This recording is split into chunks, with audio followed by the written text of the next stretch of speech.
What does the fangirl say?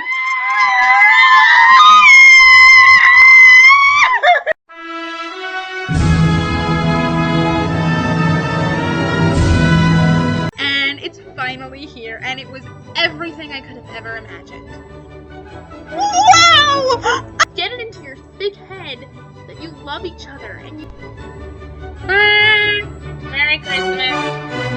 They got Cal back. I know! I'm so excited about that. Taking Cassandra,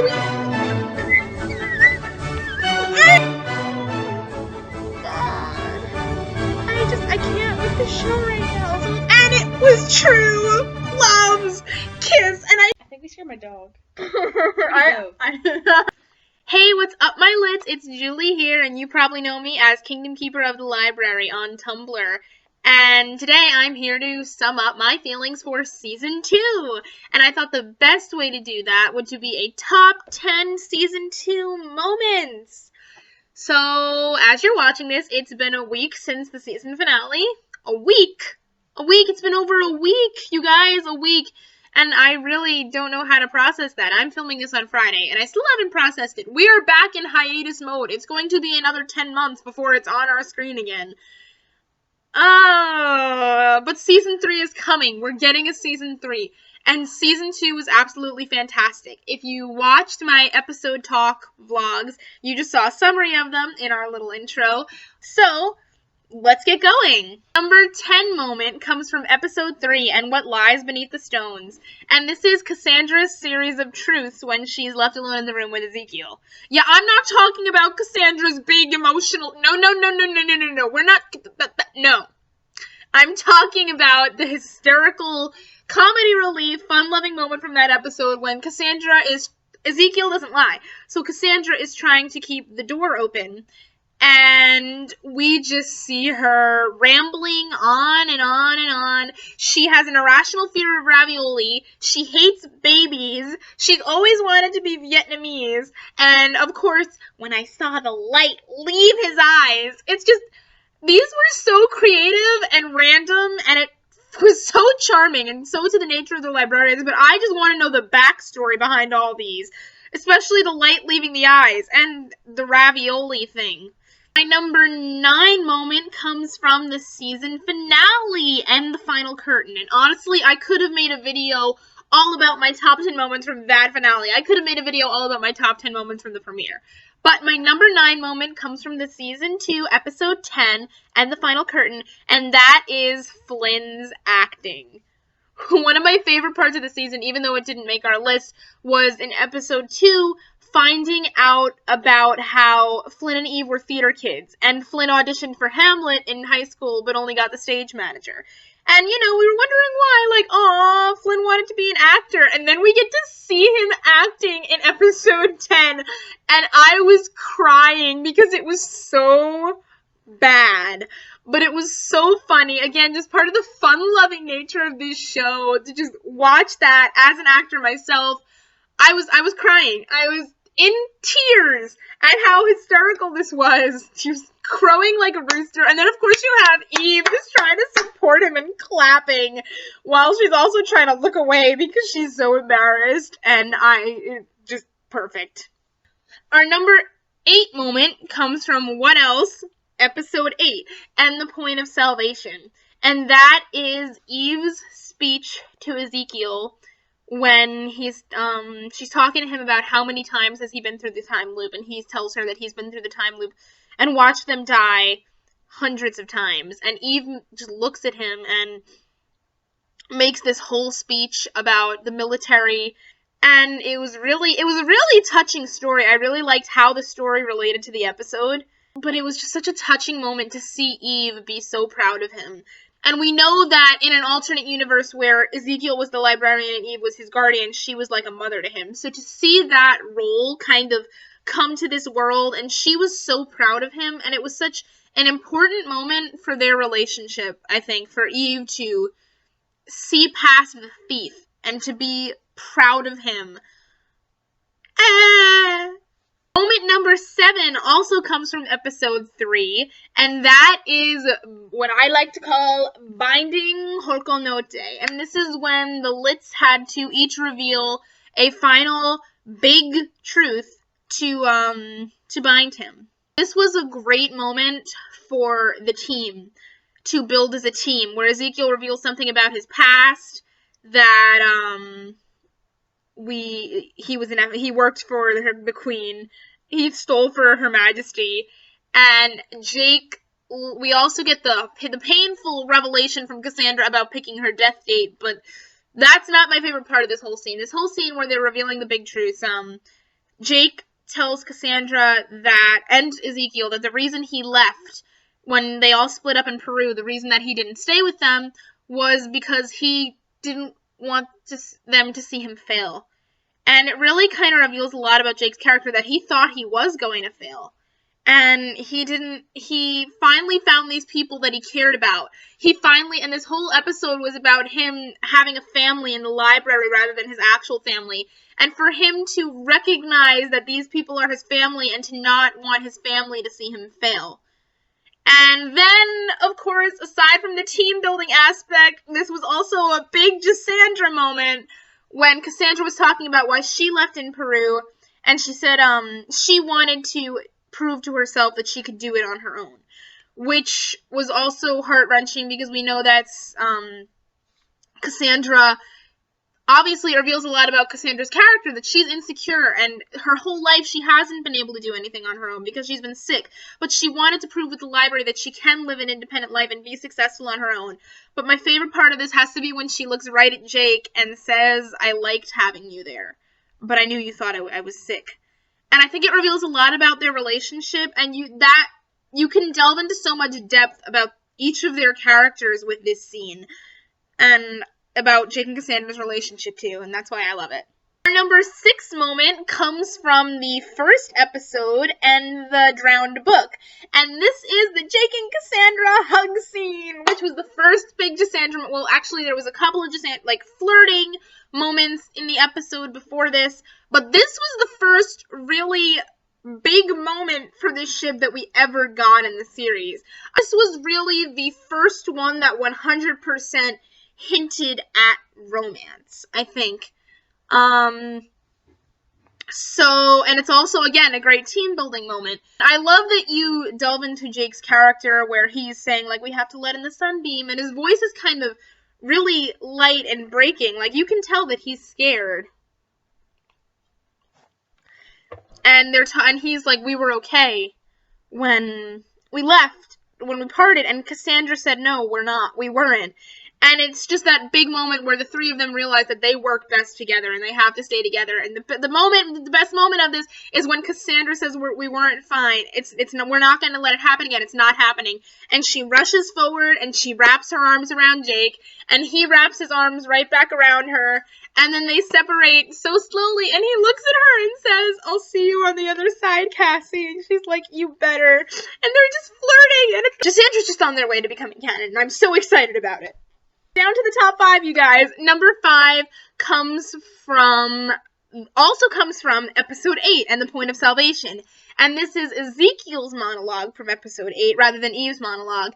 This is the most emotional moment of the episode when they are not believing him and he says, "No, I can't watch you die again," because now he's been through this day with them hundreds and hundreds of times and he knows them better than they know him at that moment. And he says, "You're my friends, but I'm not yours, and you kind of see me as the baby brother. But let me protect you. Let me be the big brother." And this scene, I love it because we get to see a whole different side to Ezekiel and wanting to protect his friends. And he grew so much in that episode and learned about them. And we see it acknowledged how much he's grown and how much he really does care about these people. And that episode was really essential to Ezekiel's character development this season. Number 4 is the final scene of the season,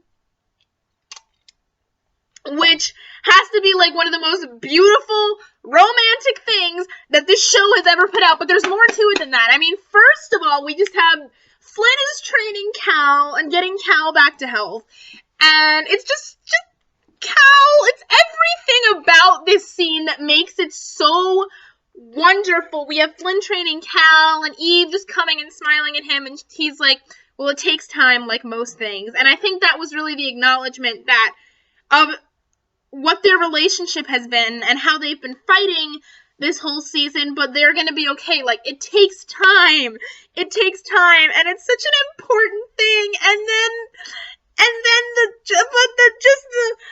If they never found us, kissing you was exactly how I'd want to spend eternity. And then Flynn and Eve have their kiss, and it's the first romantic kiss we see from them. Really, all the other Flynn and Eve kisses, while they were very adorable, they were all like heat of the moment kisses, like pull me towards you, pull me towards you. This was the first one we saw where the two of them just sunk into each other, and both of them were kissing each other, and it was just so romantic. And then Eve tells Flynn to stay, and he says he's gonna stay, and Flynn acknowledging that the center table should be round, like the Knights of the Round Table, and then Cal comes and slaps his ass, and they're just walk off smiling together, and that's the end of season 2, and it's such a wonderful way to wrap season 2 into a neat little bow.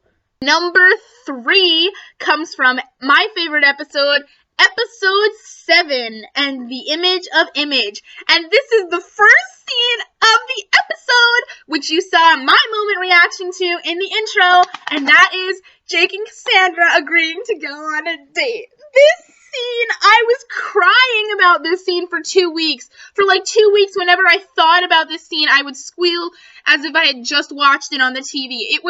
It came out of the blue, and none of us were expecting it. But it happened, and that is the closest we have seen to Jake and Cassandra being canon. But I was already excited when I saw that the episode was opening with them and her getting excited about seeing him, and they were just talking and laughing, and then all of a sudden, you want to go out for a pint, and she's like, okay, and I love watching both of their faces in this scene, because she just gives off this adorable smile that looks like she's so excited, like he just made all her dreams come true.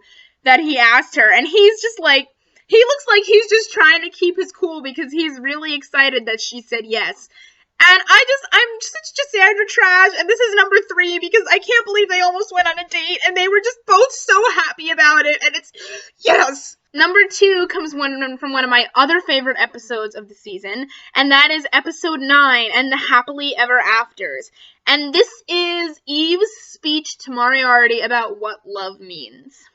Moriarty is free of the infamous spell at that point. He takes off his talisman, and he tells Eve that he cares about her. I could care less about those other people, but they matter to you, and I care about you, and I asked Prospero to make this town for you so that you could have a happily ever after and have this life where you're just with me and you're settled down. And Eve starts crying, and she gives him this speech that to me is such an important lesson, and I'm probably going to make an entire video about this. She says everybody deserves a happily ever after, and she says that's the problem. I don't think that exists, not in the way you mean it. Now that's not real love. Real love is hard. It's risky. Sometimes it breaks your heart, but you have to take that risk because that's what's real. And it's such an important lesson that no, a happily ever after is not going to be like a fairy tale perfect. You have to take your life and make of it what it is and make that into your happily ever after. Like, no, things are not perfect with Flynn, but they're not going to be because that's not the way the world works. That's the way fantasy works, and you shouldn't have a fantasy. You should have reality, and real love means that you have to fight for it. And it's such a beautiful scene, and it's such a beautiful message that I think is really important that you don't really see in the media often. And that kind of centered around Eve's character development was that speech, and it was just such a great lesson and a great way to sum up that arc for the season. Now, before we get to our number 1 moment, I'd like to give an honorable mention, because I could not pick just 10. I needed an 11th one. I needed the honorable mention. It's happening. Our honorable mention also comes from episode 7 and the Image of Image. And this is Jake fighting with the bouncer at the club who won't let him in. And they're just arguing about poets. And I loved it because Jake was just geeking out. And yeah, Jake was just being a total geek and a total nerd about this. And we got to see Jake getting really passionate about the things that he loved. And he was getting so angry. And it was just adorable. Now it's time for our number one moment, my favorite moment of all of season 2. And my number one moment is actually a combination of two scenes, and that comes from episode 9 and the Happily Ever After. And if you haven't figured it out yet, it's True Love's Kiss! There's a multitude of reasons why I put this as my number one moment. First of all, because I'm Evelyn trash. But second, first of all, in both of these scenes, and not only was it a big jump for Evelyn in seeing that they were true love, come on, True Love's Kiss, how is that? That's just like the fangirl aspect of it. From the analyzing the depth of the show aspect of it, I loved how we see in that first scene when we think that Flynn doesn't know the Lits because he never wants them around, so you just assume that he doesn't understand them or anything, but we find out in this moment that Flynn knows all of the junior librarians well enough to give them each that speech and tell them who they are and break their spell. And it really shows you a lot about Flynn. It dives farther into Flynn than we ever got to before. And then in the second part, the second True Love's Kiss, which is when Eve kisses Flynn, and that's kind of the symbol to us that their fighting is over, and he has to make his speech about what his life is to break his spell. And this speech, that it was just so incredible, and that speech shows us how far Flynn has come from the beginning of the season. And the fighting between Eve and Flynn, that was pretty much Flynn's fault, but watching him grow was such a wonderful thing. To say that I'm not the librarian, I'm a librarian. And that I thought all I needed was to be alone and running off puzzles, but now I know I need more. He needs Eve, he needs a family, and it's just so important to me. Flynn's character development was my favorite aspect of this season. Watching Flynn, because I love character development when it's done right, and this was done exactly right. To watch Flynn journey and realize what happened when he sees that alternate reality. I think that's really a wake-up call for him as to what he needs to fix and what could happen if he doesn't go about learning. And he does learn. And then, there's the whole aspect of it being even Flynn having two True Love's Kisses, and that they're true love, and just that adorable little moment with the other one, says the other one's name, and he's like, there you are. And they're just like, there you are. And it's just perfect. Alright, guys, so that's it. My top 10 moments of season 2. Let me know in the comments what you think. Do you agree with me? Do you have any other moments that you put in your top 10? There will be a new Librarians vlog every Sunday talking about the show in some way. For the first few weeks, it'll be all about season 2, probably. Next week, I'm coming at you talking about character development in season 2. We're talking about that in depth. So, I hope you guys enjoyed this video, and I hope you can join me for my future Librarians vlogs. Bye-bye!